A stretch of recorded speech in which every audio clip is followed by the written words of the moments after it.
Hello, writers! Welcome to lesson 1 of the week.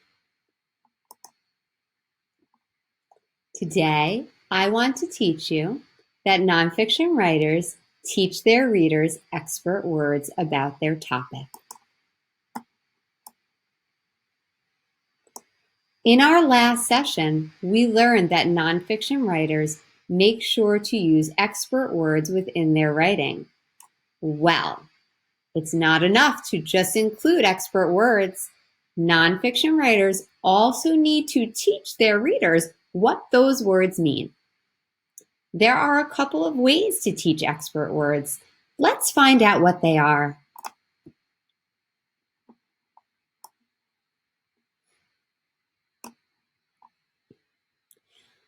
One way to teach your reader the expert words of your topic is by adding text boxes right within your chapters. Your text boxes should include clear definitions of the words you want to teach your reader. Notice here how I added a text box with definitions right to my chapter. I decided to call these words wing words. I thought that was a little bit creative. I could have used airport words or maybe even airport terms, but I thought wing words had a nice sound to it. And do you get it? Wings go with airplanes. So anyway, now let's talk about the words and definitions that I added here. You'll notice that all 3 words that I have given definitions for can be found within the text of this chapter. This makes it easy for my reader to learn what these words mean as they're reading along. For the word terminal, I wrote that the definition is a building in an airport where passengers are able to get on and off of an airplane. For departures, I wrote airplanes that are leaving an airport. For long-term parking, I wrote a parking lot where you are allowed to park for an extended period of time. I hope that while my reader reads through this chapter, they're able to learn what these words mean if they don't already know. But that's not the only way to teach our readers what our expert words mean. So let's find out what other way we could use. You could also add a glossary to teach your reader expert words.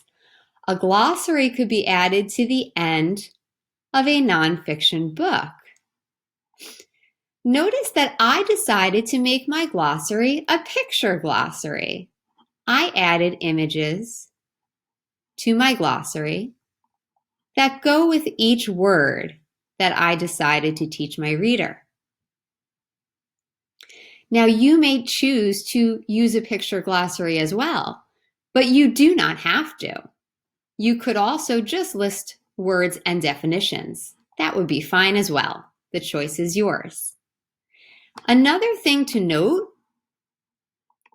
is that in a glossary, writers include all of the words all of the expert words that they would like to teach their readers from the entire book.